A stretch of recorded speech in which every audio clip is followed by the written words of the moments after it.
Shalom,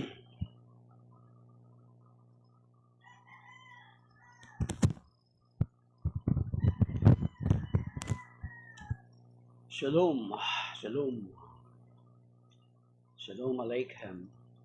Isang pinagpalang araw sa ating lahat, mga kapatid, mga kababayan. Narito na naman tayo ngayon sa ating Catholic Daily Bible Readings. Tinatawag din natin itong Preaching in the Wilderness series, kung saan binabasa natin ang Ebanghelyo ng Panginoon na binabasa sa lahat ng mga Katolikong simbahan. At pinagninilayan natin ito. Tinatalakay din natin ang ating pananampalatayang Katoliko sa abot na ating kakayanan. Ganun din, sumasagot din tayo sa mga katanungan paminsan-minsan sa abot sa kakayanan din natin, mga kapatid. We are claiming the word in the Bible in 2 Corinthians chapter 10, verses 4 to 5, that the weapon of our warfare are not of flesh, but are enormously capable of destroying fortresses. We destroy arguments and every pretension, raising itself against the knowledge of God, taking every thought captive in obedience to Christ. Yan. So, background ko, the Good Shepherd, I think isa sa simbahan na pinunta namin dati sa Nueva Ecija. Okay. And the Gospel of the Lord is taken from the Gospel according to Saint Matthew, chapter 18, verses 12 to 14.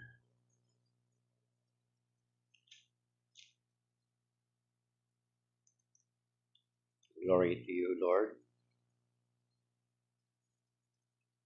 What is your opinion?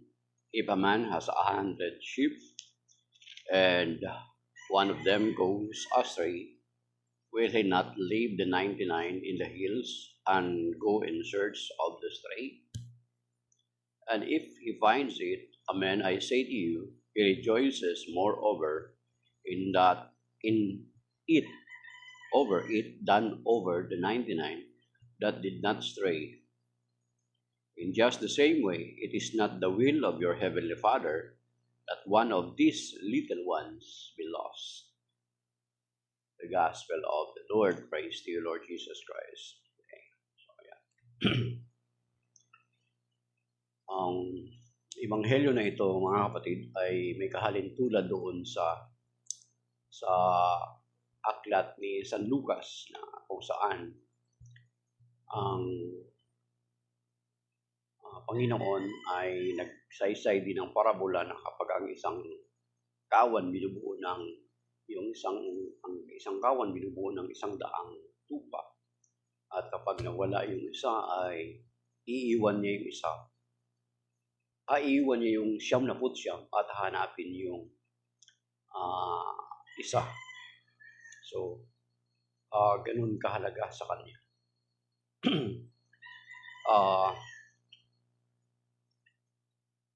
Kapag ikaw yung nagmamay-ari ng kawan, talagang hanapin mo talaga. Di ba? Hanapin mo talaga. Pero makikita natin kapag ang upahan lamang ang nangangalaga sa kawan, most possibly gagawa siya ng kwento na sasabihin niya doon sa may-ari na nilapa ng mabangis na hayop, kaya nawala. So, pwedeng ganun. Pero since na siya yung nagmamay-ari mismo ng kawan, at securely iniwan niya yung 99 and then hinanap yung isa. So ganun kahalaga yung tupa ng Panginoon sa kanyang kawan. Hindi niya basta-basta i-give up yung kanyang kawan, yung kanyang tupa. Unlike nung upahan, sabi ko nga, di ba kasi binanggit din niya ng Panginoon dun sa John chapter 10, na sabi niya, siya yung mabuting pastol. Ang upahan daw ay walang malasakit sa tupa kasi hindi naman kanya. Pero makikita natin na since na ang Panginoong Jesucristo, ang Diyos, ang siya nagmamay-ari ng mga tupa sa kanyang kawan, hindi pwede na hindi niya hanapin sapagkat ganun kahalaga ang bawat isa sa kanyang paningin. Sabi nga sa Psalm 100, alagay dito sa Psalm 100 na ang tinutukoy dito na kawan ay tayo ng mga tao. At sabi rito,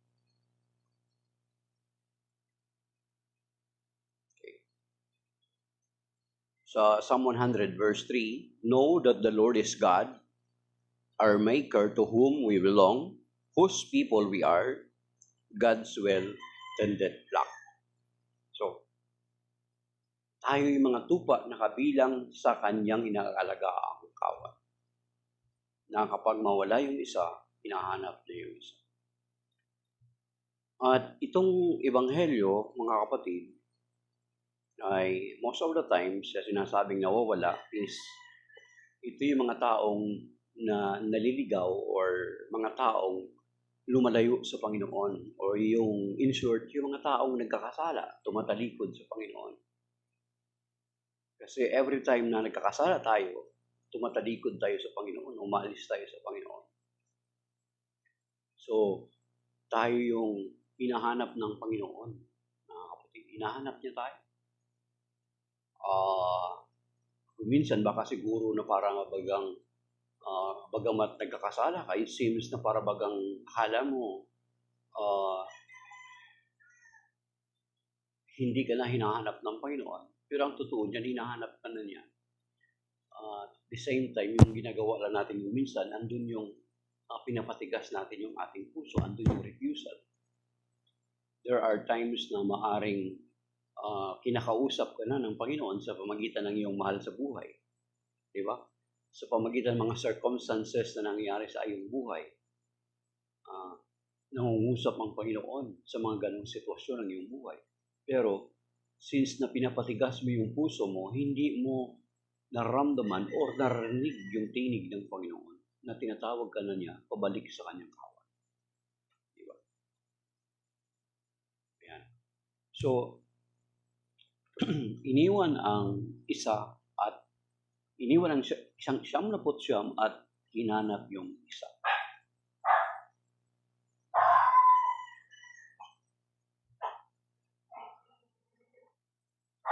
Rain. So, yan. Okay. Balikan natin mga kapatid. So, ibig sabihin,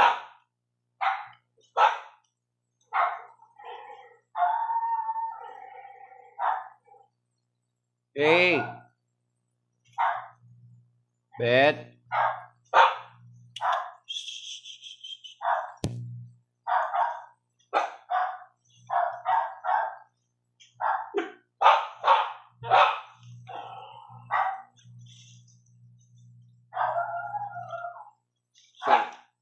Say, hey.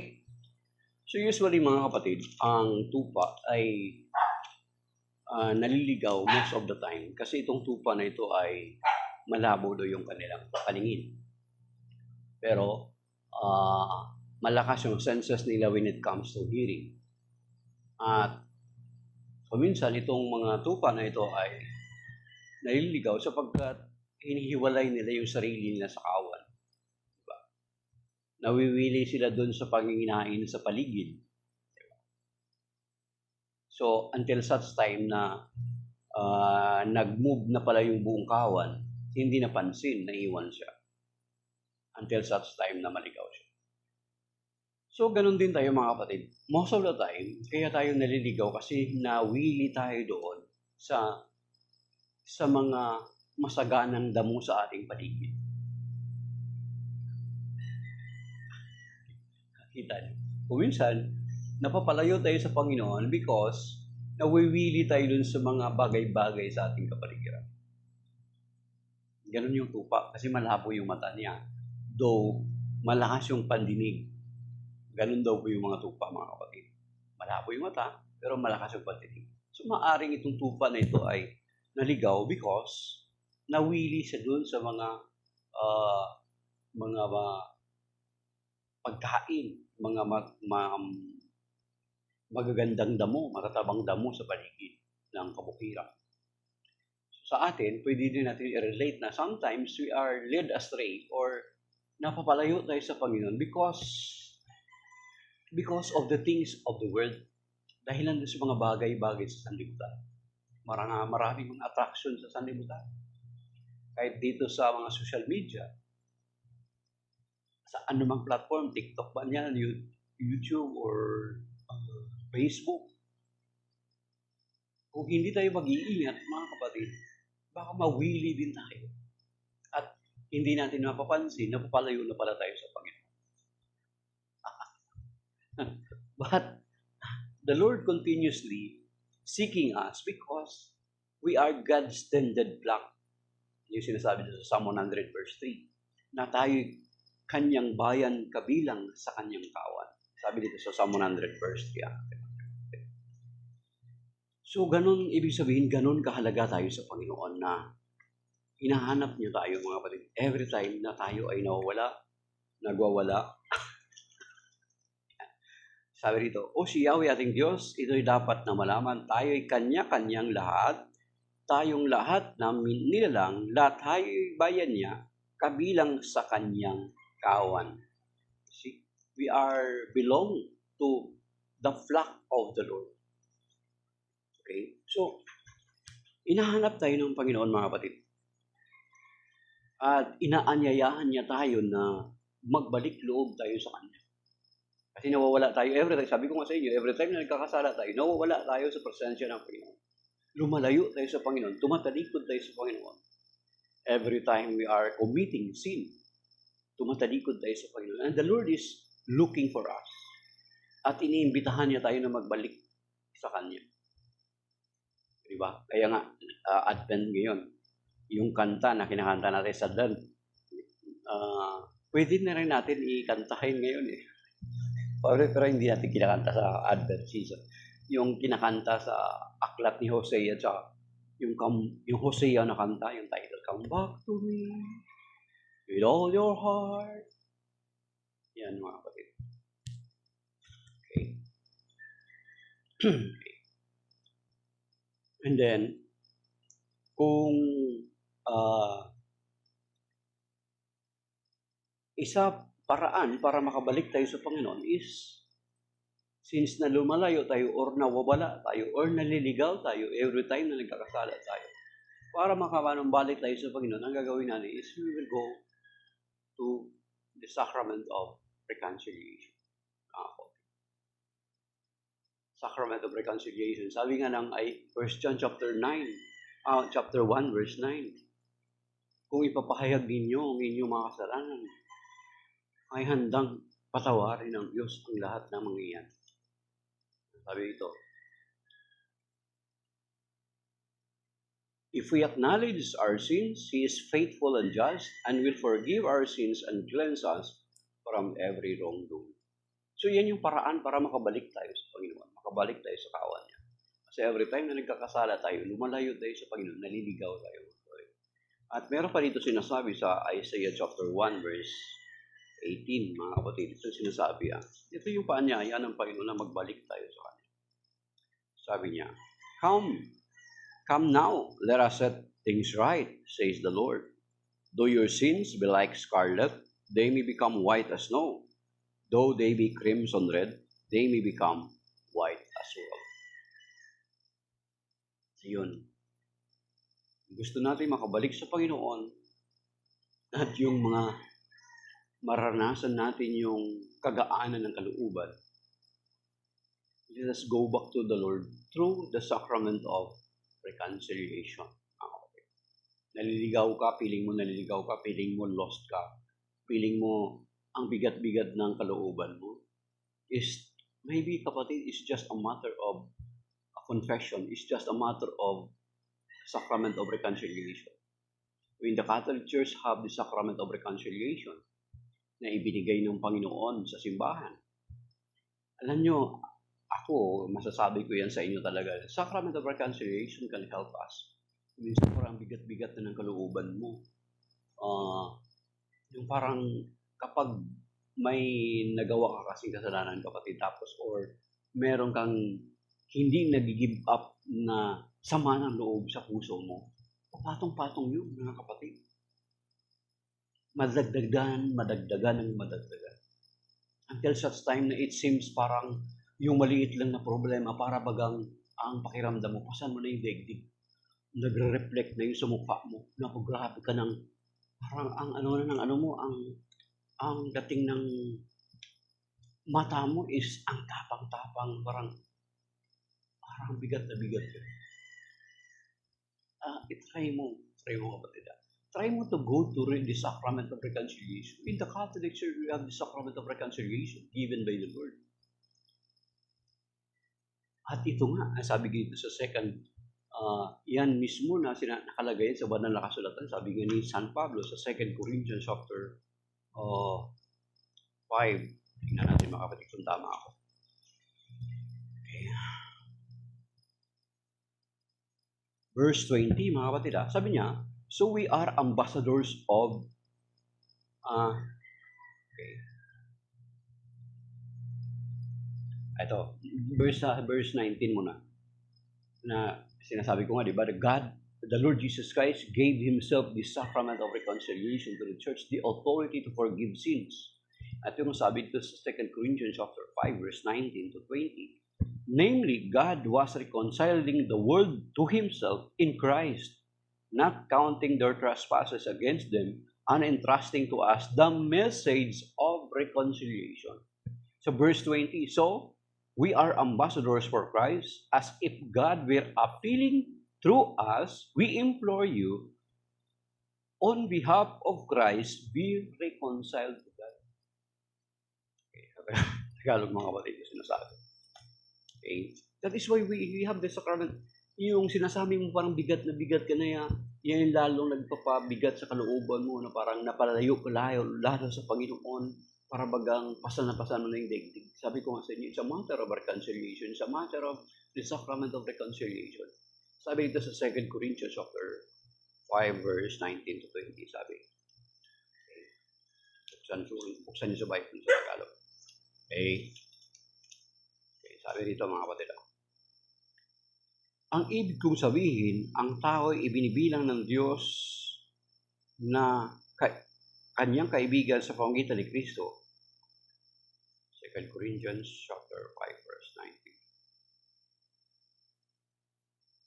19. At nililimutan niya ang kanilang mga kasalanan at ipinagkatiwala niya sa akin ang balitang ito. Verse 20, kaya't ako'y sugo ni Kristo, parang ang Diyos na rin ang namamanhig sa inyo, sa pamamagitan ko, makipagkasundo kayo sa Diyos.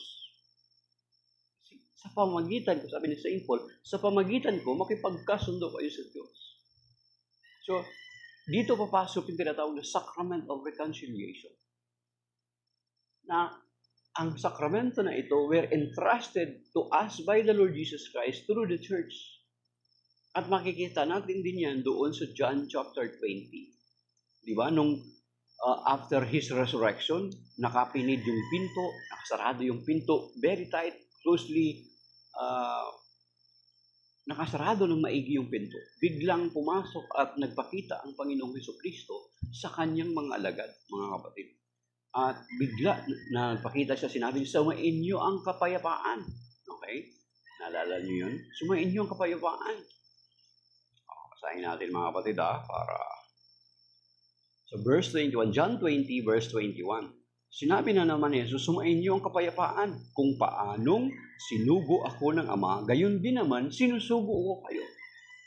So the Lord Jesus Christ commissioned the apostles. After commissioning, He given authority. Kaya sa Catholic Church, meron tinatawag ng commissioning, napakalaga yun mga kapatid. Okay? Ang lakas ng biyaya nung laki ng biyaya nung kapag kino-commission ka to do something before mo gagawin. And then ito sabi niya, pagkatapos, sila'y hiningahan niya at sinabi, tanggapin ninyo ang Espiritu Santo. Okay? Ang patawarin ninyo sa kanilang mga kasalanan ay pinatawad na nga, ang hindi ninyo patawarin ay hindi nga pinatawad. Did you see? Did you hear it being preached sa mga sekta ng mga separated brethren natin? Most possibly not. Kasi baka ma-realize nyo na tama pala ang Catholic Church na iniwan ko. Tama pala yung Sacrament of Reconciliation. You see? Did you see? Nung hiningahan ng Panginoon yung kanyang mga alagad, then kinumission niya to do. Then after that, He gave authority. Ang patawarin ninyo sa kanilang mga kasalanan ay pinatawad na nga, at ang hindi ninyo pinatawad ay hindi nga patatawarin. See? Mga kapatid, that is why we in the Catholic Church, we have the Sacrament of Reconciliation. That is why St. Paul himself in 2 Corinthians chapter 5 verse 20 said also, ako'y sugo ni Kristo. Ako'y namamanhik sa inyo makipagkasundo kayo sa Diyos. Sa pamagitan ko, makipagkasundo kayo sa Diyos. Sa pamagitan daw ni San Pablo, makipagkasundo kayo sa Diyos. Ibig sabihin, batid ni San Pablo, itong John chapter 20 verses 21 to 23. Mga kapatid. Diba? So yan yun mga kapatid. Kapag sa tingin mo parang feeling lost ka na, feeling burdened ka na, ang layo mo na sa Panginoon, nawawala ka na. Okay? Take note mga kapatid ha. Sin separates us from the Lord. Romans 6:23, for the wages of sin is death. Kapag nagkakasala tayo, namamatay tayo sa kasalanan. Na kailangan tayong manumbalik sa Panginoon. Kaya ako minsan yung parang, nagsasalita ako ng ganyan kasi alam ko, nakakaranas ako ng ganyan, parang burden ka na. Samantalang yung problema mo, maliit lang yun, naumpisa lang sa maliit. Ngayon, since na kahit yung sama lang ng loob, dagdagan ng gagatungan ng Diablo yan. Remember mga kapatid, the devil is tinatawag na accuser of the brethren. Nasa Book of Revelation yan. Dadagdagan ng Diablo yan. Siya yung number 1 marites. Susulsulan kanya ng masulsulan, marisol din siya. Mag-isip ka, dagdag ay hanggang sa bandang uli. Para bagang bigat-bigat na ng kalooban mo. Pero totoo yun, minamarites ka lang ng Diablo at minamarisol. Isa lang ang solusyon para matanggal yung kabigatan na yan sa kalooban. Go back to the Lord through the Sacrament of Reconciliation.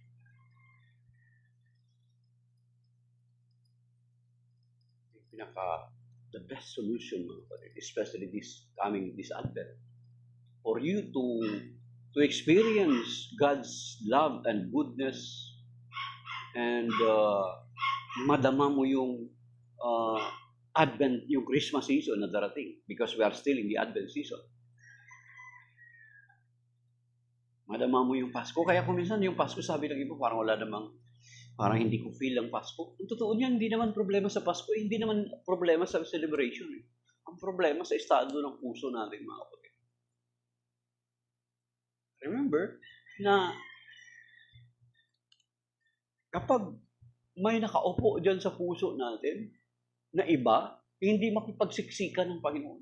Maliban, alisin natin yung ibang nakaupo sa puso natin at ang Panginoon sa Kristo yung paluklukoy natin. Kaya, pag malaya yung puso mo, kahit wala kang pangbili kahit wala kang 500 pesos para sa Noche Buena, mag-i-enjoy ka pa rin. Mag-i-enjoy ka pa rin. Masasabi ko yun, bakit? I experienced that. Noong panahon pa lang, nasa probinsya pa lang ako. Every time na magdating noong December, di ba hindi naman uso regalo doon eh. Hindi naman uso yung regalo na nakabox doon sa amin ng mga, especially na ako, maaga yung nanay ko na, at my age 10 years old, namatay siya. Yung nanay ko yung mahilig sa mga ganun eh. Masaya na kami dati sa tinapay. Pag pumunta siya sa bayan, nakasakay ng kabayo, nanay, tinapay. Tapos, pag uwi ng bahay, yung tinapay na bilhin nanay, ibigay sa bunso namin. Doon kami ngayon magmamakaawa, pingi. At my age 10, naman ay nanay ko, siya naman yung mahilig mamili-bili ng mga ganun. Tatay ko talagang farmer lang eh. Sipag lang talaga sa tatay sa farm. Noong panahon na yun na kahit nasa bundok ako, marinig ko lang yung kanta na, long time ago, and dahil Bonnie M na kanta, yung masaya, yung long time ago, and Bethlehem, so the Holy Bible say. Ayun kay Bonnie M, try yung kanta ni Bonnie M. Umiiyak ako niyan at because wala akong regalo sa Pasko. I understood the meaning of that song. Habang nagpapakain ako ng kalabaw ko, madaling araw, marinig mo, lalo, di ba, pag papakain ka ng kalabaw, madaling araw, sarap sa pakiramdam, tapos marinig yung kanta na yun. Umiiyak ako, it is not because wala akong gift sa Pasko, but I understood the meaning. Ibig sabihin, na kahit wala kang regalo, kahit wala kang paghanda, wala kang 500 pesos na panghanda sa Noche Buena, masaya ka because you know na sabi nga ng, you know that we are commemorating the birth of our Lord Jesus Christ. Alam mo, optimistic ka, pessimistic ka. Ang sabi nga sa Romans chapter 8 verse 32, kung hindi ipinagkait ng Diyos ang kanyang bugtong na anak, ano pa kaya yung ating pangangailangan? Di ba? Magiging, sige kayo ngayon, masaya kayo ngayon, ako sa sunod naman. Di ba mga ganun? At least ako, hindi ako tataba pagdating ng New Year. You have still a reason to be happy. Ay, simple lang yung luto na yan kasi hindi ako tataba katulad nila. Hindi ako ma-high blood. Di ba? Mga ganon. Baka masaya lang sila doon sa pagkain. Ikaw masaya ka within you. You are happy within you. Sabi nga ng John 16:33, sabi ng Panginoon, sa sanlibutan ito ay meron kayong kapigatian.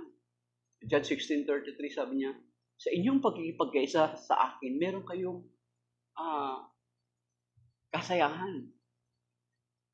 Sa sanlibutan ito, marami kayong kapigatian. Saan ang pipiliin mo?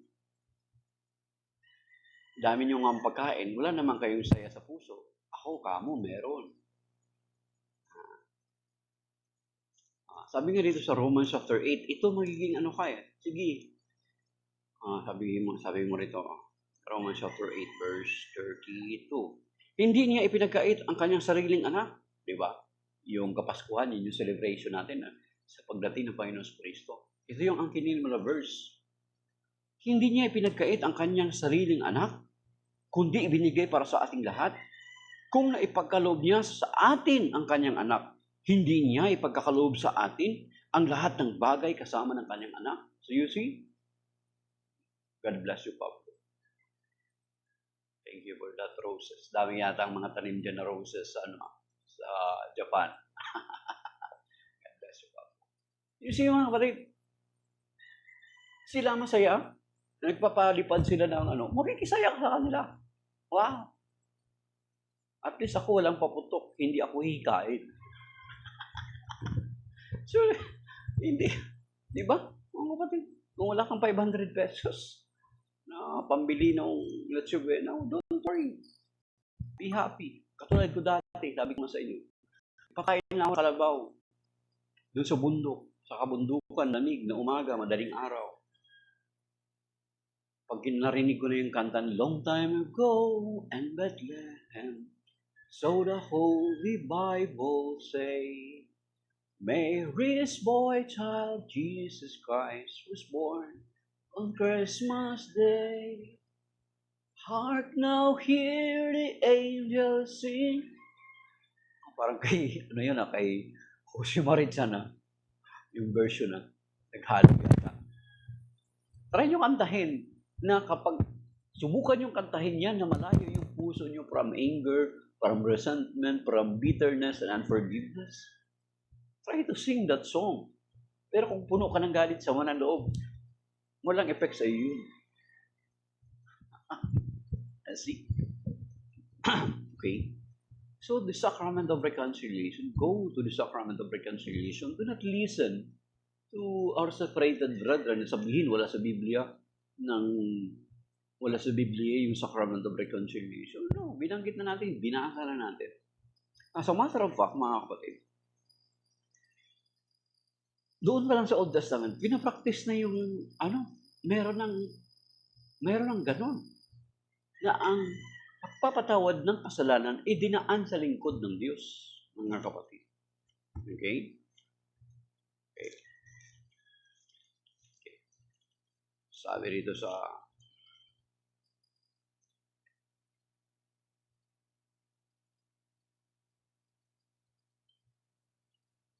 diba yung sa Psalm 51, yung miserere ni King David. Okay. Dito sa 2 Samuel 12. 2 Samuel 12. Ito yung miserere ni King David. After ito, with Psalm 51, after ito pinagsabihan si ni propeta na Nathan noong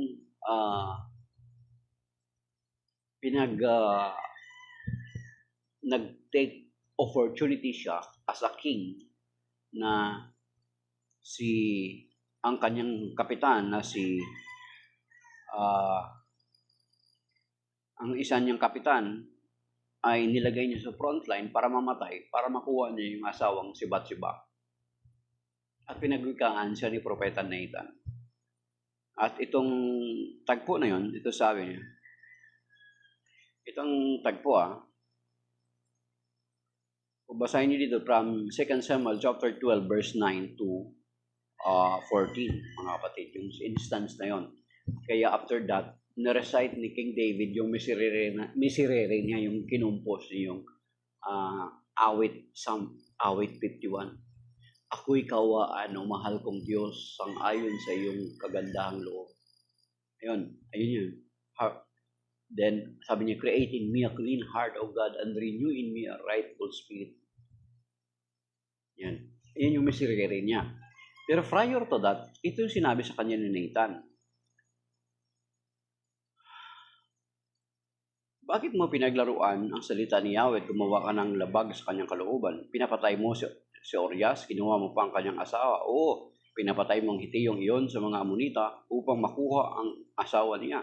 Yamang ginawa mo mga bagay na iyon at ako'y itinakwil mo. Tandaan mong lagi may mamamatay sa patalim sa iyong sambahayan. Sinabi pa rin ni Yahweh, pagkagalitin ko ang iyong sambahayan sa harapan mo, ibibigay ko ang iba sa ibang iyong mga asawa at sisipingan sila kahit araw. Ginawa mo ito ng lihim, hayag kitang parusahan at makikita ng buong Israel. Sinabi ni David kay Nathan, tunay akong nagkasala kay Yahweh. Then, yun yung miserere ni King David. So, magot si Nathan, kung gayoy, pinatatawad ka na niya at hindi ka mamatay. So, you see, nasa Old Testament pa lang, ang lingkod ng Diyos yung nag-declare ng forgiveness kay King David. Hindi i-highlight ng mga separated brethren natin. Kasi kung i-highlight nila ito sa kanilang preaching, sa kanilang congregation, ikaw na Katoliko dati, magbalik ka sa Catholic Church. Tama pala yung Catholic Church that there is a sacrament of reconciliation.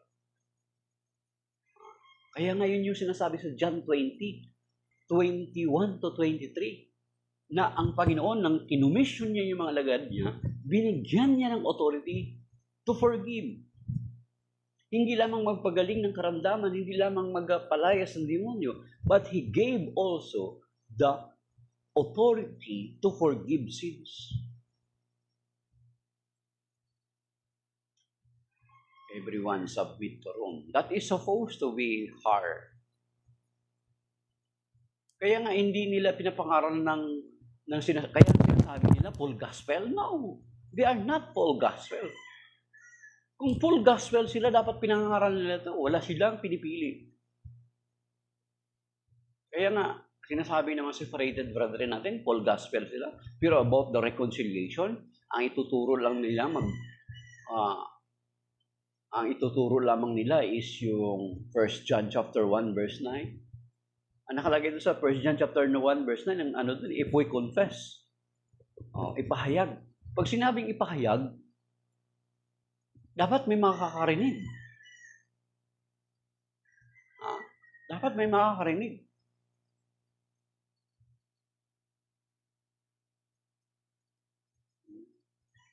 Kaya nga ito eh.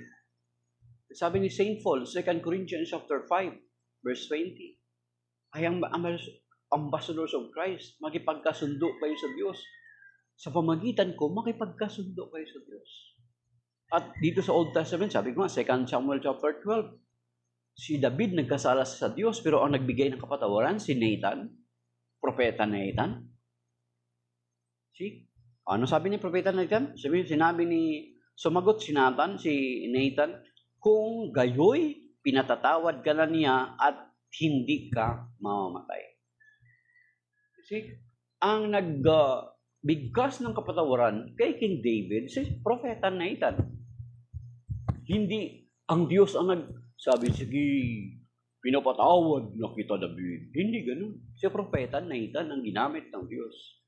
At sa ating kapanahunan, ang may authority, ang simbahan. Kasi yung mga alagad, since they were commissioned by the Lord to do the ministry, therefore, ipinasa din nila yung authority and power nung kinumission nila yung mga sumusunod sa kanila. Kaya nga, ang authority na yun, parang kuryente, dunamis, sinabi. Dunamis. Parang ang authority galing sa Panginoon Jesucristo, unbroken. Kasi ang authority dumadaloy. Hindi pwede maputol. Pag naputol yan, pag wala kang connection sa mga alagad, wala ka ng authority. Saan galing yung authority mo? Hindi na nagbigay ulit ng panibagong commissioning ang Panginoong Jesucristo. Nag-commission siya sa mga alagad. At yung mga alagad na yun, nag-commission din. At yung mga nag-commission until such sa panahon natin na dumating. Hindi yun naputol. Kapag hindi ka connected sa mga apostol, wala ka ng authority, putol na.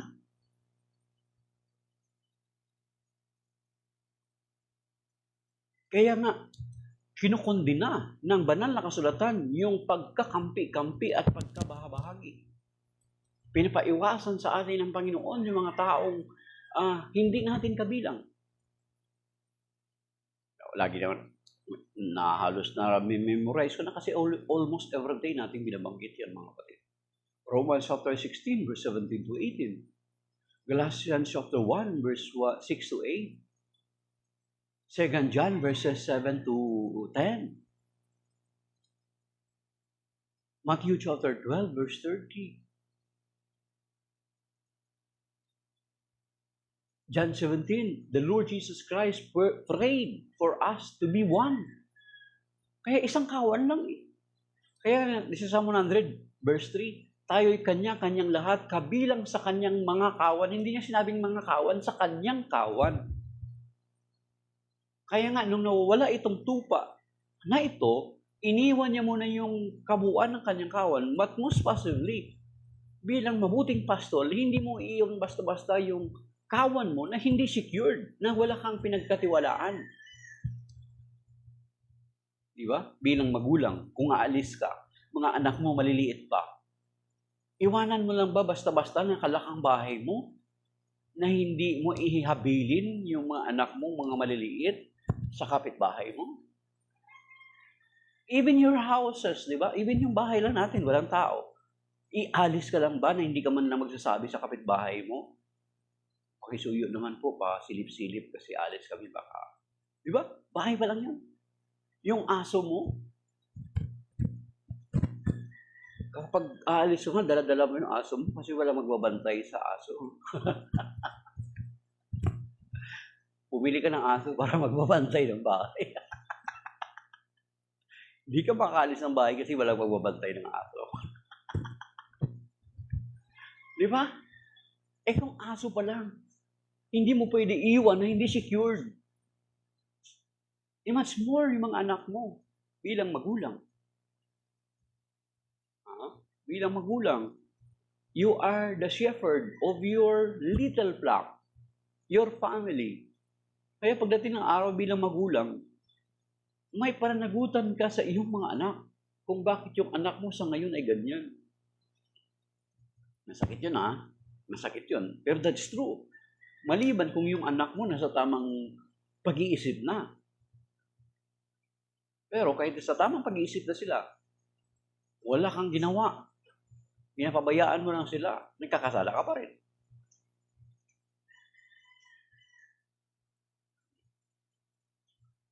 Shepherd. So, ang mga magulang, shepherd of your own little flock. Na kung paano ang Panginoon Kristo kapag nagpakita siya ng parabulan na wala yung isang tupa, hinanap niya.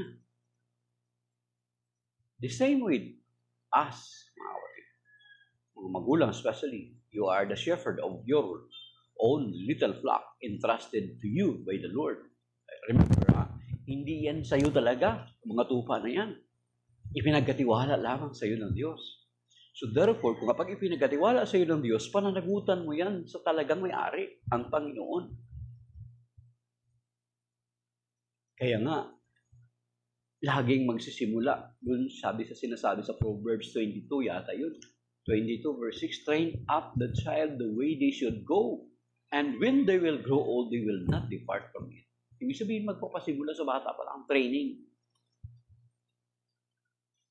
Nakakalungkot ngayon. Mas magaling na yung bata pa lang. Talo pa tayo sa paglalaro ng mga games sa cellphone. Sino nag-approve bakit nagkaroon ng cellphone yung bata? Proverbs 22 verse 6, tama. Proverbs 22 verse 6, will train up the child the way they should go. Ang bata ngayon, magaling na mag-cellphone. Pero mga basic prayer, Our Father, Hail Mary, Glory be, hindi alam. Sinong may problema?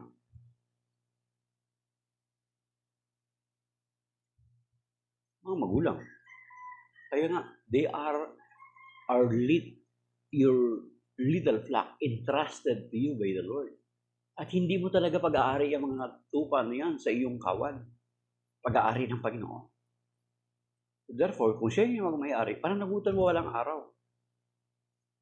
So, magsisimula yan at their very young age.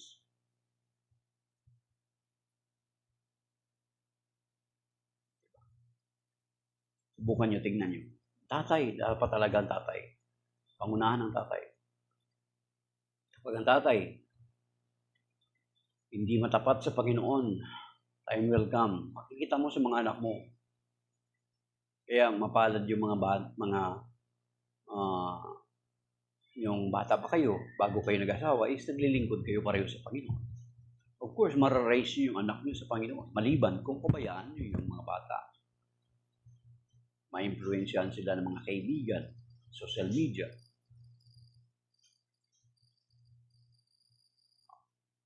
Diba? So, panagutan natin. So, itong Panginoon, nakikita natin na hinahanap niya tayo. Ibig sabihin, yung mga tupa na pinagkatiwala niya sa atin, hahanapin din sa atin ng Panginoon. Because we are just stewards. We are not the owner. Hindi natin pag-aari yung inyong mga anak. Hindi yung pag-aari. Pinagkatiwala lang sa inyo. Ibig sabihin, pag pinagkatiwala sa inyo, you need to care for them because they are just entrusted to you.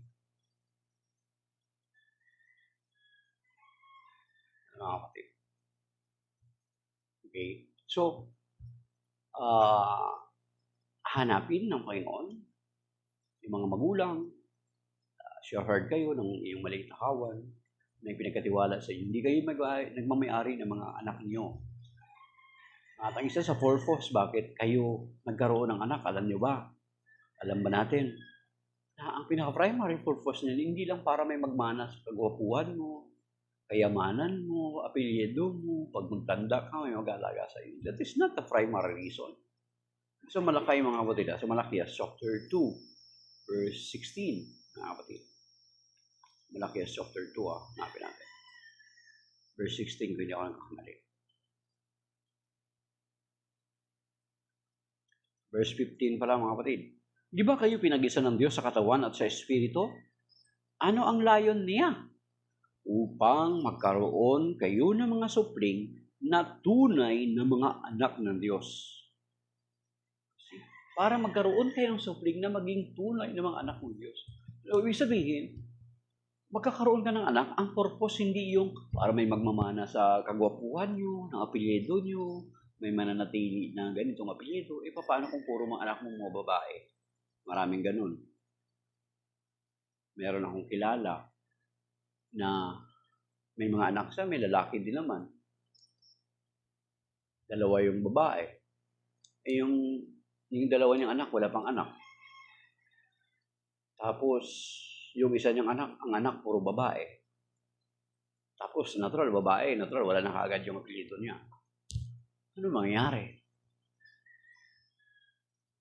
So, ang primary purpose na magkaroon kayo ng anak ay dapat na maging tunay din na anak ng Diyos. Ibig sabihin, and that will start sa bata pa lang yung bata. Proverbs 22 verse 6, train up the child the way they should go. When they will grow old, they will not depart from it. Diba? So, ibig sabihin, kung sakali, halimbawa ngayon, bilang magulang, maraming mga magulang, whether you will accept it or not, you will say it correct or wrong. Marami tayong alam ng mga magulang ng problema ngayon, kanilang mga anak. Then, be like the shepherd of the Bible na hinahanap niya yung kanyang mga anak. So, paano natin gagawin? Andiyan na naman yung anak mo, hindi naman nawawala physically. Hindi naman nawawala physically. But they are lost. They have their own world. Hindi sila sumasama sa inyo. Then pray for them. And paminsan-minsan, kausapin. Sabayan mo kuminsan sa kanilang inuman at habang nagiinuman, nag-uusap kayo ng masinsinan.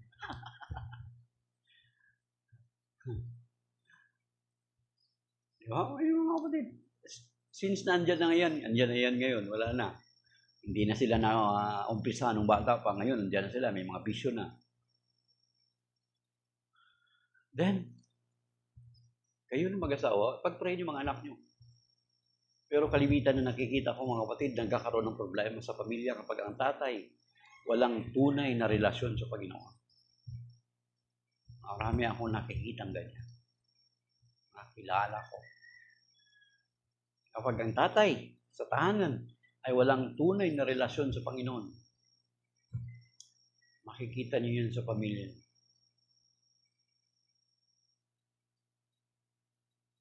So, ang remedyo natin ngayon is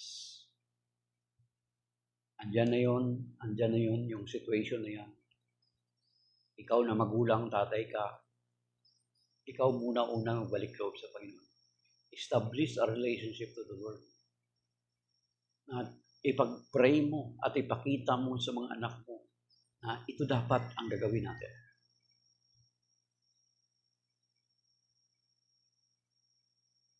Kasi kung hindi, talagang makikita mo talaga totoo mga kapatid.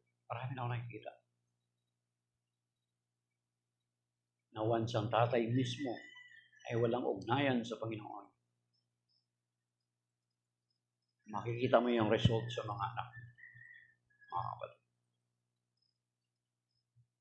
So, ibig sabihin, hindi man siya nawawala yung anak mo, andyan naman yan, physically, but they are lost spiritually because their lives is not already in conformity to what the Bible teaches. Therefore, let us pray for them. At yun, nabanggit din natin yung Sacrament of Reconciliation na meron tayo sa simbahan. Sacrament of reconciliation. Let us go back to the sacrament of reconciliation. Let's confess our sins. And then pagsikapan natin na mamuhay ayon sa kalooban ng Panginoon. Sa grasya ng Panginoon, kung makikita niya bilang ikaw magulang, makikita niya yung katapatan mo na tunay na ikaw bilang magulang, balik loob sa Panginoon. Then, ipanalangin mo rin na, Lord, kung paano nahipo ang aking puso. Meron din po sana hipuin mo rin po ang aking mga anak na sila rin ay magbalik loob sa iyo. Ay, Father Jason, contemplative soul. Diba? So, go to the sacrament of reconciliation. Huwag kayong makinig sa mga separated brethren natin na it is not biblical. It is biblical, as we have mentioned already. Okay? It's biblical. So, hindi lang namang, ayun nga, hindi ako naniniwala sa mga separated brethren natin na full gospel daw sila. They are not full gospel. Because if they are full gospel, kapag mapakinggan mo araw, linggo-linggo, ang haba nila mag-preach, di ba? Kapag mapakinggan mo yung full gospel preaching, marinig mo ito. Na ang sacrament of reconciliation is in the Bible, entrusted to the apostles, and were handed down to their successors. And their successors are our Catholic bishops, our Pope, the bishops, and our Catholic priests. Not them. Kaya nga sabi ko sa inyo, kung wala kang kaugnayan sa mga early apostles, putol na yung authority. Pag putol na yung authority, wala na. Kasi dapat ito'y dumadaloy from the Lord Jesus Christ down to us, parang kuryente, mga kapatid. Hindi dapat maputol.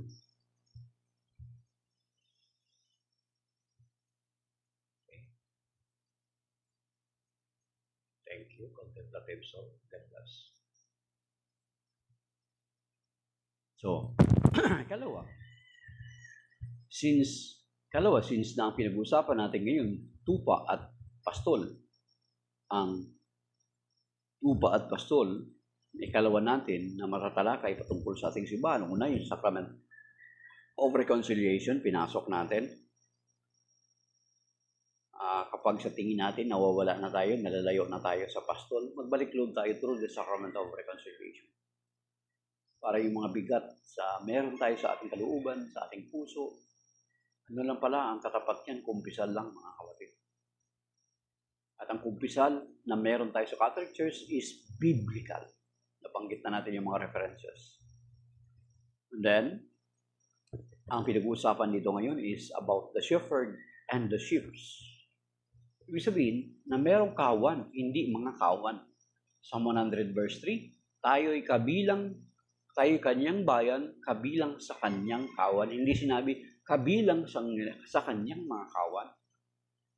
At makikita natin sa John chapter 10, na palagi din natin inuulit-ulit, that the Lord is the good shepherd.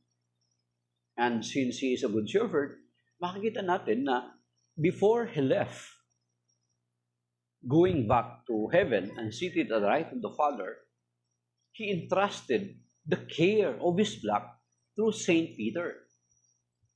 John 21:15-19. See? Kasi ipinagkatiwala niya ang kanyang, ibig sabihin buting pastor siya, hindi niya iniwan na basta-basta yung mga kanyang kawan, bahala kayo sa buhay niyo, malalaki na kayo. Hindi. Prior siya umakyat sa langit, He entrusted the care of His flock to Saint Peter. John 21:15-19. Basahin niyo doon.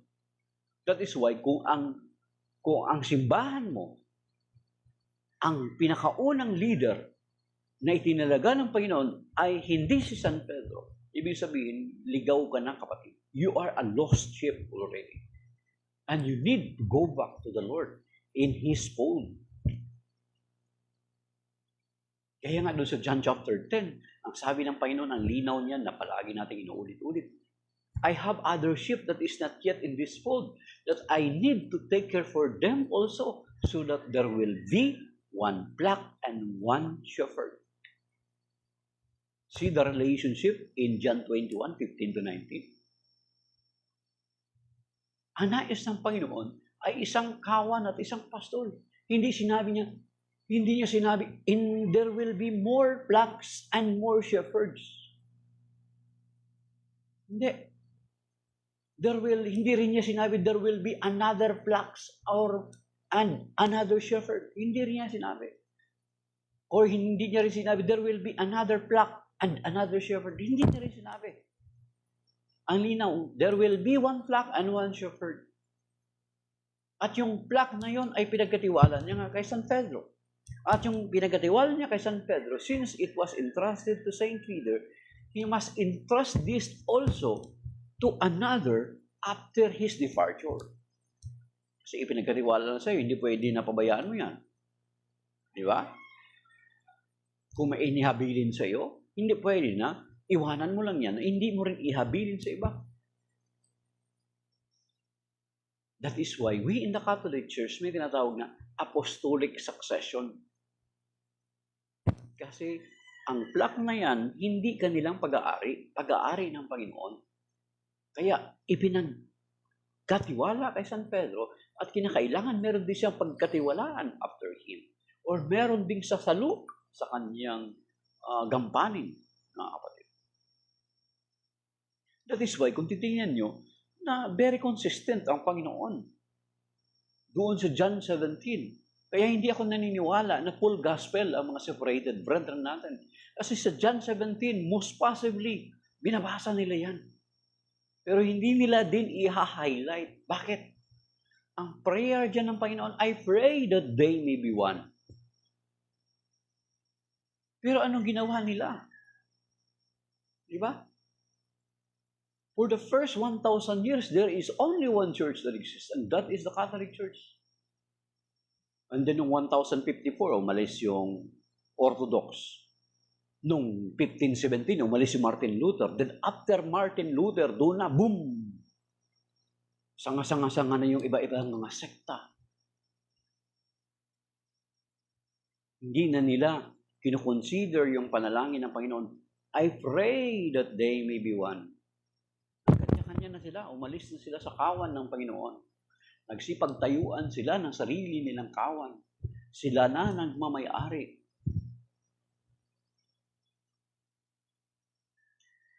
Diba?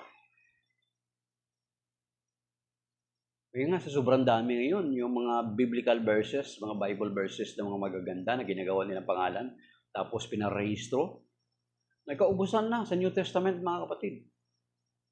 Nagkaubusan na, oo. Kaya nga, meron ako nakita dito sa amin eh. Since naubos na yung mga gagandang title na pinarehistro na sa sect, hindi kasi ka pwede magparehistro ng the same name or else hindi tatanggapin ng Securities and Exchange Commission. Alam nyo, meron dito sa amin nagpa-registered. Ang title ng church niya, Isaiah 41 verse 10, Christian Church. O, sa Old Testament na. You see? Kasi nagkaubusan ng magagandang title sa New Testament. Ngayon sa US, magagaling sa US kasi at least malakas loob nila. Halimbawa, Binihin Ministry. Yung nakapangalan na sa kanila. Eh yung iba, mahina ang loob. Ipinapangalan nila sa Panginoon, ipinapaangkin nila sa Panginoon. Pero samantala, sila naman nagmamayari. Sa US, malalakas yung guts ng taga-US. Binihin Ministry. Diba? Billy Graham Ministry. Jimmy Swaggart Ministry. Nakapangalan sa kanila, sa atin. Gagamitin yung pangalan ng Panginoon.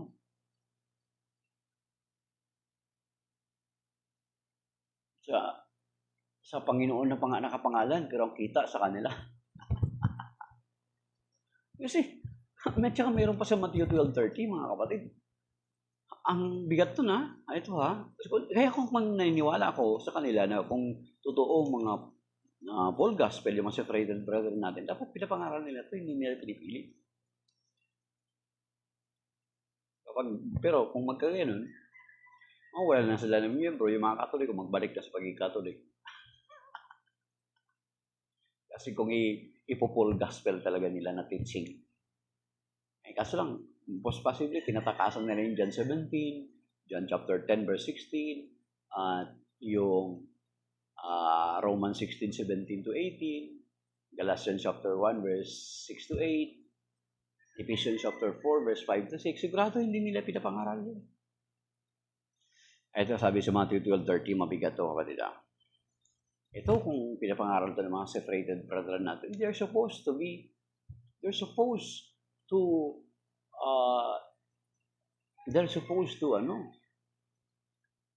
go back to the church. Kaya nga yung mga separated brethren natin, yung mga pastor, mga matataas sa mga degree, pag ma-realize nila, nagko-convert sila sa Catholic Church, wala silang magawa. Iwan nila yung ikapo at handog, mawalan sila ng kita, everything for the sake of the truth. Ang sabi dito sa Matthew 12:30, mga kapatid, ito mabigat to kung talagang pinapakinggan ito ng mga separated brethren natin. Ang hindi panig sa akin ay laban sa akin, at ang hindi tumutulong sa aking mag-ipon ay nagkakalat. Di ba? Yung consistency ng Panginoon, he prayed that we may be one. John 10:16, isang kawan, isang paston. John 21:15 to 19, he entrusted the care of his flock to Saint Peter. And Saint Peter entrusted to his successor. Until now, that is why we in the Catholic Church, we have 267 popes already, from Saint Peter up to Pope Leo XIV, mga kapatid.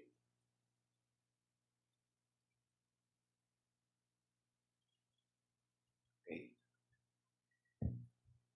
So yan mga kapatid, yung sinasabi ngayon, na yung, halimbawa, yung ikaw may anak ka, bilang magulang, kung may anak ka, marami na ngayon mga magulang, since na nagkulang sila aralin ng kanilang pananampalatayang Katoliko, at hindi ito na ituro sa kanilang mga anak. May mga magulang ngayon, may mga pamilya ngayon na ang kanilang mga anak na sa ibang sekta, mga born again, mga CCF, napunta sa ibang mga sekta. So, ang pagkakataon na lang ng mga magulang ngayon is to pray for their children and study your faith, your Catholic faith. In 1914, GW lahat, the MCGI, magkaiba-iba. So, ang paraan lamang mga kapatid para maligtas yung pamilya niyo. Of course, bilang mga magulang, kung sa tingin mo mga nasa 40 ka na or 50 ka na, you can still study your faith. Study your Catholic faith, and then kapag nag-uusap-usap kayo ng mga anak niyo, pag-usapan niyo, harapin niyo, paano niyo to bilang magulang, mag-usap kayo na maayos, mahinahon. Anak, paano niyo to i-consider? Kung alam mo na yung pananampalatayang Katoliko, sabihin mo sa mga anak, paano niyo to consider the Lord Jesus Christ only established a church? Matthew 16, verse 18. And for the first 1,000 years, there is only one church that exists, and that is the Catholic Church. So therefore, the church mentioned by the Lord Jesus Christ in Matthew 16, verse 18, is the Catholic Church. Sabihin nila, hindi, Christian. Yes, of course. Christian, the follower, called to those who follow the Lord. In Acts 11:26, they were called Christian the very first time in Acts 11:26 in the place of Antioch. But you know, in Antioch, there also in Antioch, that the name of the church were called Catholic in around 107 to 110 AD by Saint Ignatius of Antioch, appointed by Saint Peter as bishop in Antioch. So therefore, the Christians that were called Christians are the Catholic Church. Because you are separated brethren, lumabas lamang kayo ng 15, 17, kahit ganyan na kayo na pagsasalita. Lagi mo silang tanungin. Yung iba hindi naniniwala sa Diyos, naging atheist. Ganun nga, ang mangyayari kapag ang mga magulang nagkulang sa pag-aaral ng kanilang pananampalataya at na hindi na ituro sa kanilang mga anak. So yun nga, bilang halimbawa ikaw yung magulang, 50 ka na or 40, 50, something like that, you can still have a chance na pag-aralan yung pananampalataya. Nating mga Katoliko, then kapag nakita-kita kayo ng inyong mga anak, pag-usapan niyo na maayos. Pag-usapan ninyo na maayos.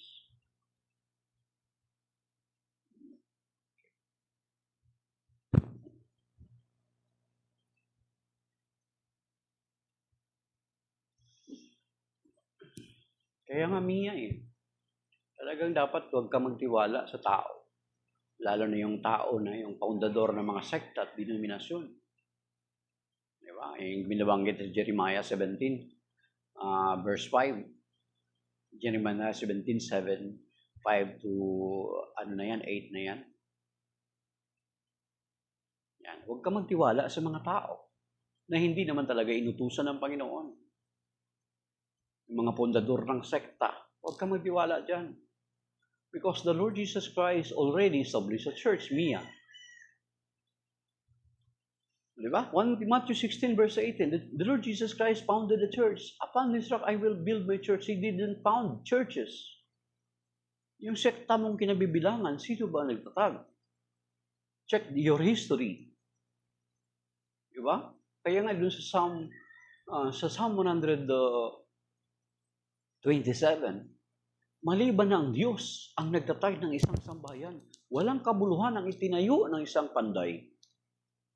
At makikita natin yung sambahayan na tinutukoy, the household being referred to is the church in 1 Timothy 3:15. So maliban na ang Diyos ang nagtatag ng sambahayan, walang kabuluhan yung itinayo ng isang tao. So therefore, kung ang sekta mo, tinatag lamang ng tao, pinarehistro sa Securities and Exchange Commission, NIA, so therefore, yung simbahan mo na yan, ay walang kabuluhan yan.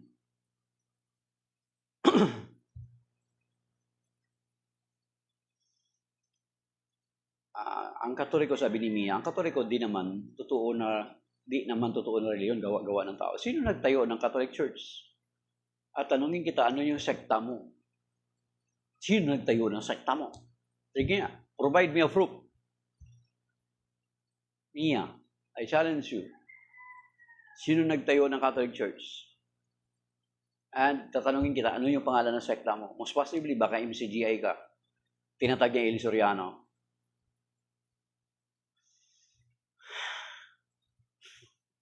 Tinatanong nga kita, Mia, sagutin mo. Sino nagtatag ng, ano pangalan ng sekta mo? Saka sino nagtatag? At sino yung founder ng Catholic Church? Okay, give me a proof. Give me an evidence. Hindi naman sinabi ng Ama na sa langit ng Katoliko ay tunay na reliyon. Kayo, nagsabi ba ang Ama na kayo ang tunay na reliyon? Tinatanong muna kita, diyan muna natin contain muna natin yung usapan diyan. Sino ang nagtatag ng iyong sekta? At sino ang nagtatag ng Catholic Church? Okay? Ang Roma nagtatag ng reliyon na Katoliko.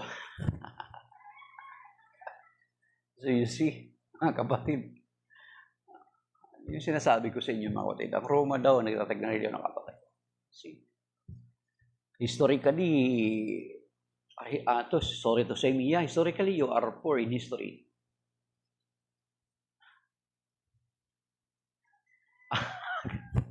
So saan nga ang proof, sabi ni Mia, mga kapatid, ang nagtatag ng reliyon namin na yung Ama na sa langit? Sino nga nagtatag? Kailan? Kailan niya sinabi na itatatag ko ang simbahan na kinabibilangan ni Mia? Ibigay mo muna yung pangalan ng sekta mo, ng reliyon mo, at para malaman natin kung talagang proud ka sa kinabibilangan mo. Mia, sabihin mo kung ano yung kinabibilangan mo na sekta, at dapat maging proud ka, huwag kang mahiya para malaman natin. Challenge si Mia, hindi mo sinasagot.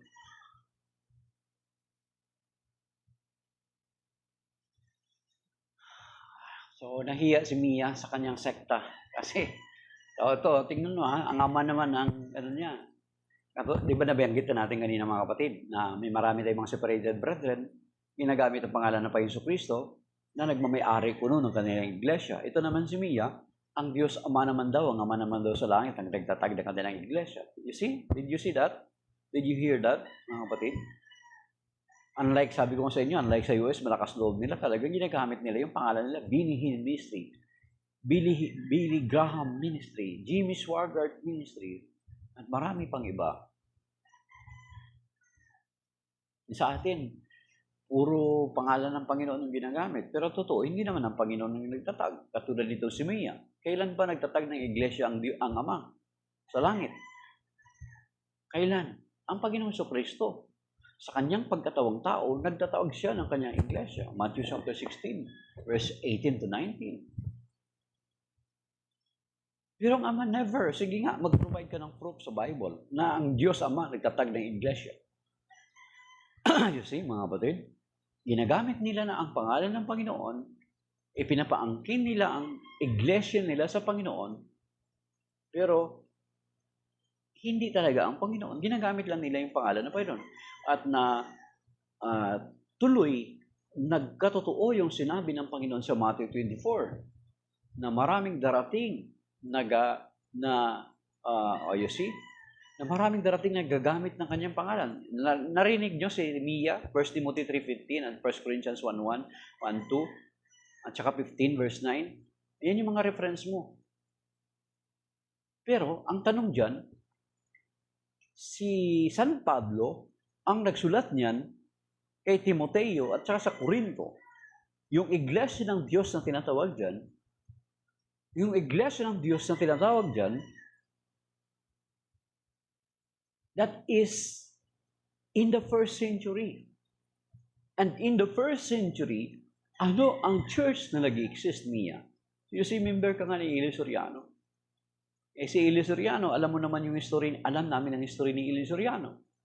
Si Nicolas Perez, galing sa iglesia, umalis siya, then, si Jopelo Ora, then, nagiging kwan niya si Nicolas Perez. Then, naging miyembro doon si Eli Soriano. At nung bago hindi ipinagkatiwala kay Eli Soriano yung Iglesia ng Diyos, Haligi at Suhay, nagtayo ngayon si Soriano ng kanya. Nagtayo ngayon ng iglesia si Soriano ng kanya. Nagkaroon pa nga ng kaso kasi ginamit niya yung iglesia ng Diyos, Haligi at Suhay. Kinasuhan siya ni Priscilla Almeida na siyang abogado siya ng mga walang kakayanan. Sa Pau Louis, head ng Pau.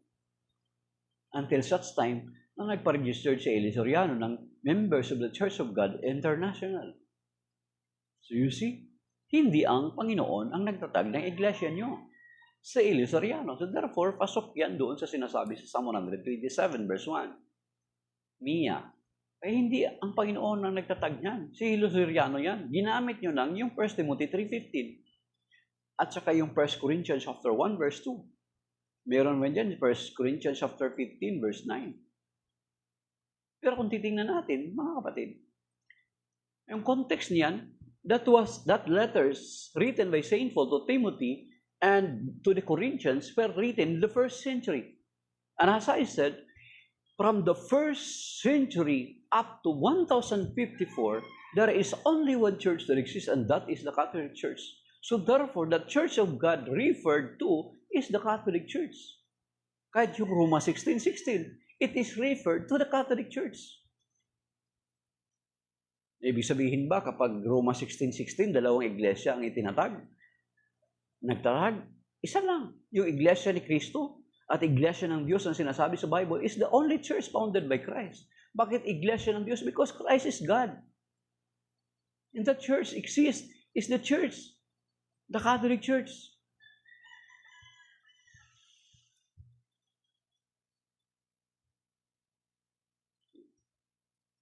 Kaya sa inyong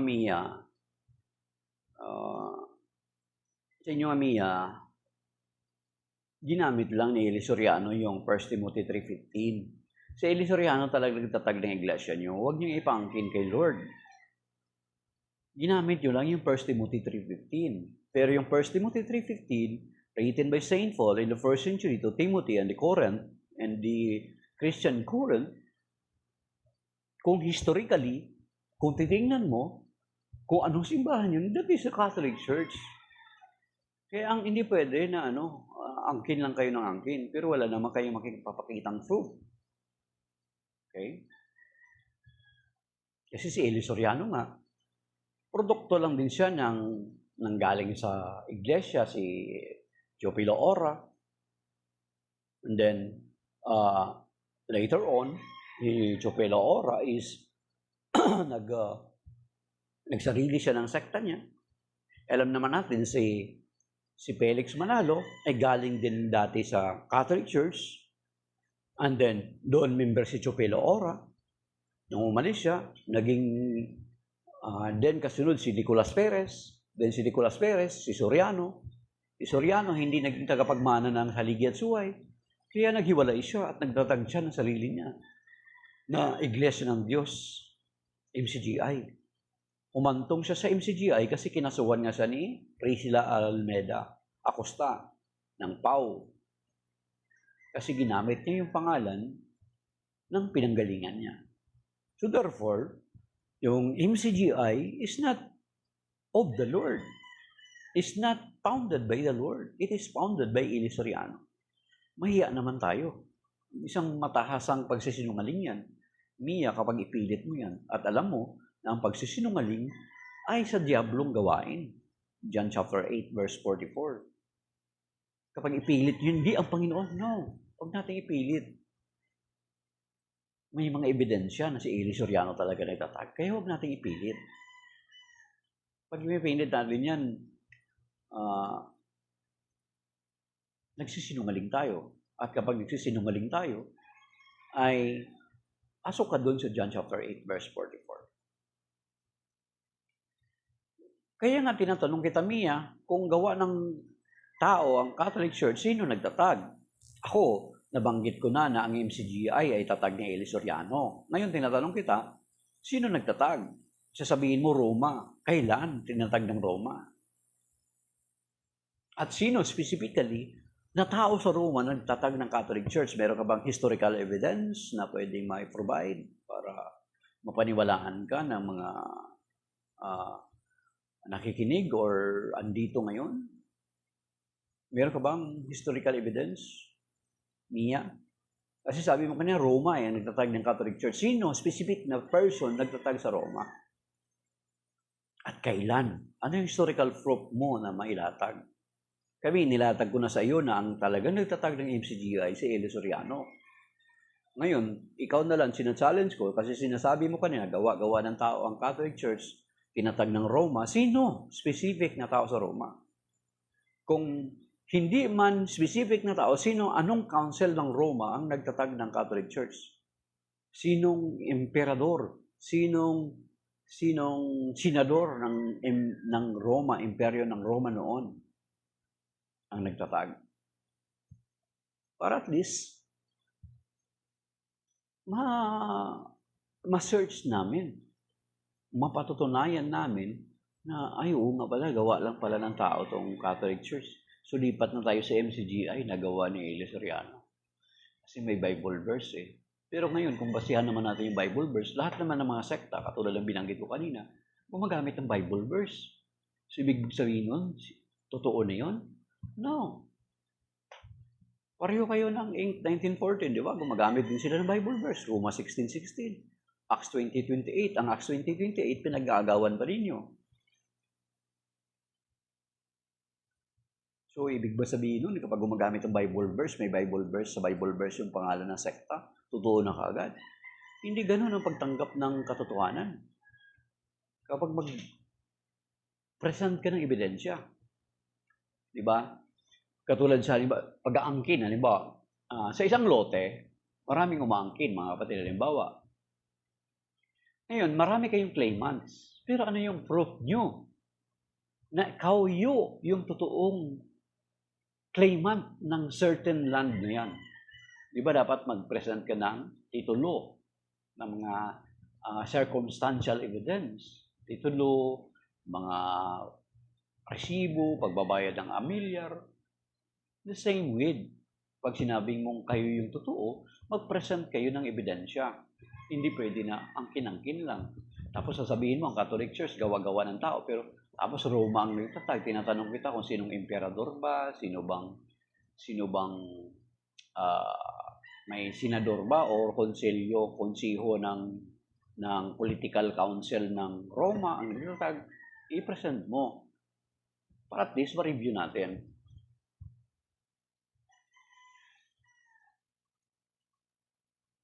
Si Pedro nagtayo, tingnan mo, inconsistency mo. Mga kapatid, tingnan nyo sa namin ng Mia.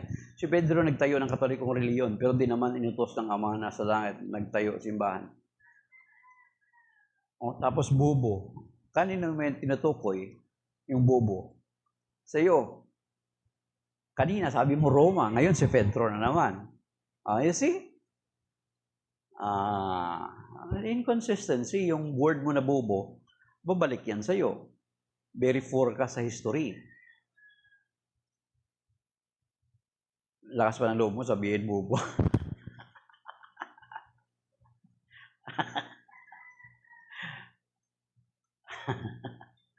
Manang-mana ka kay Soriano, ha? Mahilig magbura. Nung in-invite ni Father Darwin sa debate, natakot. Okay. So, Mia, lumalabas na yung salita mong bobo, bumabalik sa iyo yun. Kanina, sabi mo, Roma ang nagtatag ng Catholic Church. Ngayon, tinatanong kita kung sino sa Roma, hindi mo present. Tapos, pumunta ka na naman ngayon si Pedro. Historically, poor ka Mia. Alam ko, Katoliko ka rin dati. Masyado ka nang na-brainwash na Soriano. Pero yung founder mo, natakot yun nung inimbitahan ni Father Darwin for a debate. So, namatay na lang siya. Sa TV na lang siya buhay. Hindi talaga siya nagpa-unla kay Father Darwin ng debate. Natakot talaga siya. Then later, inamin niya na nagkamali siya sa isang aral na isang aral na kanyang ginamit na pang-atake sa Catholic Church na ang Santo Papa daw ang 666 na sinasabi sa Revelation 13. Inamin later on bago mamatay si Eli Soriano, inamin niya na nagkamali siya doon. Nabanggit ni Eli Soriano yung reference na kasi si Felix naging Sabadista at alam naman natin, Sabadista, siya yung nagparatang sa Catholic Church na ang Papa daw ang 666 sa Roma. Base doon sa tiara na later on, inamin naman sa video ni Brother Wendell Talibong, inamin ng isang evangelist ng Seventh-day Adventist na gawa-gawa lang ng isang miyembro ng Seventh-day Adventist, yung Vicarious Filidae na title. Wala naman talaga sa tiara yun. Inamin yun. Sa video yan ni Brother Wendell Talibong. Inamin nung Seventh-day Adventist na ministro ng Seventh-day Adventist. So, nakuha ni Felix doon, and then, pinaniwalaan ni Chupilo Ora, Nicolas Perez, then, naipasa din kay Eli Soriano. Then later on, bago mamatay si Eli Soriano, Mia, baka hindi mo alam, inamin niya at binawi niya, nirecant niya yung pamamaratang na yon. So, kung hindi pa namatay si Eli Soriano, sigurado, marami pa siyang dapat aminin na mali na naiaral sa inyo. Katulad yan, mali din. Alam mo ba, Mia, hindi ka nakinig yata doon sa video ni Eli eh. I-review mo kaya. May video sa Eli Soriano, tinanong siya ganito, Brother Eli, sino ang nagtatag ng Catholic Church? Alam mo na sagot ni Eli Soriano? Napanood ko yun, Mia. Hindi mo pwede tanggi yun. Ano sagot ni Eli Soriano? Hindi ko pa alam. Kasi hindi pa ako naipanganak yun eh. Kasi magdadalawang taon eh. Magdadalawang taon na eh. You see? Remember? Inaamin ni Eli Soriano that the Catholic Church is existing for almost 2,000 years. So therefore, The Catholic Church is the church founded by Jesus Christ Himself. Kasi wala namang church na nag-exist na magdadalawang 1,000 taon, kundi ang Catholic Church, ang iglesia ang itinatag ng Panginoong Jesucristo. Ganon, ka-tricky. Samantala, hindi pa siya ipinanganak nung itinatag ang Mormons. Alam ni Eli Soriano yung nagtatag ng Mormons. Hindi pa siya ipinanganak nung itinatag ang Jehovah's Witnesses. Alam ni Eli Soriano sino nagtatag ang Jehovah's Witnesses. Tapos ikaw, Mia, sasabihin mo, ang nagtatag ng Catholic Church, Roma. Nung tinanong kita kung sino sa Roma, wala kami pangalan. Tumakbo ka ngayon kung sino nagtatag, kay si Pedro naman. Hindi mo pinapakinggan yung aral ni Eli Soriano. Ang aral ni Eli Soriano, hindi niya alam kung sino nagtatag kasi almost 1,000, magdadalawang 1,000 taon na kasi yun. Hindi niya sinagot. Pero yung ibang mga sekta, na kahit hindi pa siya ipinanganak, alam niya kung sino yung founder. Pero the Catholic Church lang, hindi niya pinangalanan. Pero in His Word, inamin niya na ang Catholic Church existing already for almost 1,000 years. So therefore, ang Catholic Church, sa word ni Eli Soriano, by logic, mga kapatid, inamin niya that the Catholic Church is founded by the Lord Jesus Christ. Hindi man niya binanggit na si Jesus Christ, iniwasan niya. But in his logic, sa word niya, inamin ni Eli Soriano na si Jesus Christ ang nagtatag ng Catholic Church. God bless contemplative soul. You see? Tapos, ikaw kung sino-sino pinagbabanggit mo, Mia, kasalanan yan. Mali yan, di ka nakikinig kay Eli Soriano. Ako napakinggan ko yun, Mia, kaya hindi mo pwede matanggi yan. Okay, so maybe that is by ng mga kapatid, nag-alarm na, alas 7 na po. Shalom sa ating lahat. May God bless us and keep us safe and sound sa araw na ito. God bless sa lahat. Si Contemplative Soul, si Har, si Mia ng MCGI, at si Pablo kanina sa lahat ng mga nag-tap ng screen, at saka yung 1.1k likes, okay, Mia, Mark Antonio Barameda, Jacinta Bakira, Laray Sindol, Gina Sabares Parceles, siyang yang sa Laico Katoliko. Okay. So, God bless po sa ating lahat, mga kapatid. Shalom. Okay. And may God keep us safe and sound sa araw na ito. Iligtas tayo ng nawa ng Panginoon sa mga malulubang karamdaman, sa mabibigat mga pagsubok, sa cancer, sa stroke, sa hypertension, sa cardiac arrest, maging normal yung mga blood sugar natin, mga cholesterol natin, sa tulong atawa ng Diyos, despite sometimes we abuse ourselves or we neglect ourselves, ay nawa patuloy pa rin tayong iligtas ng Panginoon sa mga bagay nito at sa mga bagay beyond our control. May the Lord of mercy and pardon and peace ay sumaatin nawa ang kanyang biyaya at awa sa araw nito kasama ng ating mga mahal sa buhay, mga ari-arian at mga taong malalapit sa atin, mga kapatid. That is by now, may God bless us, and signing off my